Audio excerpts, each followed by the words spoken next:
خدا کے لیے کوئی تو دن ایسے رکھ لیں کہ جن دنوں میں ہم خدا کو راضی کر لیں۔ عیدیں بھی ہم نے بے حیائی کے نام کر دی، اور جو پیچھے رہ گئی وہ راتیں، جن راتوں کو ہم شب معراج، شب برات یا لیلۃ القدر کہتے ہیں، وہ رات ہم نے بازاروں میں پھر کر گزارنا شروع کر دی۔ جو دن ہمیں اسلام کی طرف سے ایک خوشی کے دن دیے گئے تھے، وہ دن ہم نے بے حیائیوں میں گزارنے شروع کر دیے ہیں۔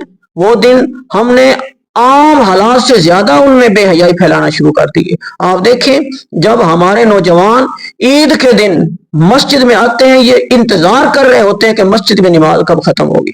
جو ہی نماز ختم ہوتی ہے تو یہ مسجد سے نکلتے ہیں اور پھر وہاں جاتے ہیں جہاں سب سے زیادہ بے حیائی ہو رہی ہے۔ ہمارے نوجوانوں کا یہ ایک مشن بن چکا ہے، ہمارے نوجوانوں کا یہ شعار بن چکا ہے کہ ہمارے نوجوان بس یہ انہوں نے ذہن میں سوچ لی ہے کہ ہم نے عید پہ وہاں جانا ہے جہاں سب سے زیادہ بے حیائی ہو۔ راتیں جو ہیں ہماری، وہ شب برات ہے، شب معراج ہے، لیلۃ القدر ہے، ایسی راتیں جو ہم نے خدا کو راضی کر کے گزارنی تھی، وہ راتیں ہم نے کہاں گزارنا شروع کر دی؟ وہ بازاروں میں پھر کر اور دوسروں کی عزتوں کو دیکھ دیکھ کر اور خود کو مزید گناہگار بنا کر ہم وہ راتیں گزار رہے ہیں، حالانکہ وہ راتیں ہمیں دی گئی تھیں کہ تاکہ ہم اپنی بخشش کروا سکیں۔ اللہ تبارک و تعالیٰ نے وہ راتیں ہمیں دی کہ اپنے بندوں کو توبہ کا موقع دو، لیکن بندے کہاں چلے گئے؟ ان لوگوں کی سوچ کہاں تک پہنچ گئی؟ اگر ان دنوں میں ہم نے بے حیائی ہی کرنی تھی تو یہ دن ہمیں اسلام نے دیے ہی کیوں تھے؟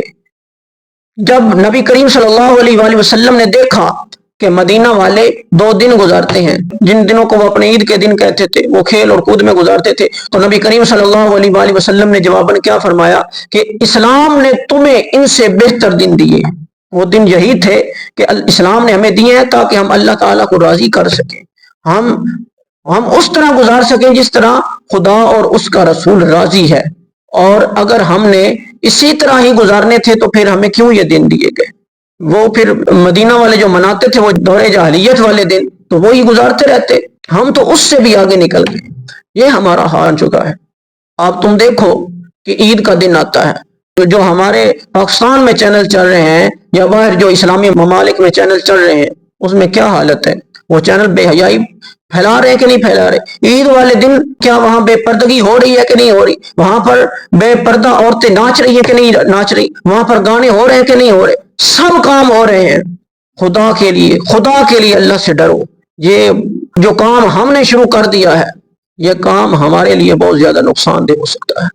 اللہ تعالیٰ ہمیں ہدایت کی توفیق عطا فرمائے۔ اللہ تبارک و تعالیٰ ہمیں سیدھے راہ پر چلنے کی توفیق عطا فرمائے۔ کوئی جس حد تک اس برائی کو روک سکتا ہے وہ روکے، جس کا بس چلتا ہے وہ اپنے گھر میں منع کرے، اپنے اگر بڑوں کو کہہ سکتا ہے وہ بڑوں کو کہے۔ جب اسلام کی بات آ جائے تو کوئی جو حق پر ہے وہ حق پر کھڑا ہو جائے، وہ حق پر ڈٹ جائے، چاہے وہ چھوٹا ہے چاہے بڑا ہے۔ وہاں پر یہ نہیں کہا جائے گا کہ آپ چھوٹے ہیں آپ اپنی حد میں رہیں، نہیں، وہاں پر چھوٹے کی بھی بات چلے گی۔ جب چھوٹا بھی حق کی بات کر رہا ہوگا تو چھوٹے کی بات بھی سنی جائے گی۔ اگر بڑوں کا جہاں بس چلتا ہے تو بڑے اس کام کو روکیں۔ عید کے دن ضرور خوشی منائیں، لیکن وہ خوشی آپ کے اسلام کے دائرے میں رہ کر ہونی چاہیے۔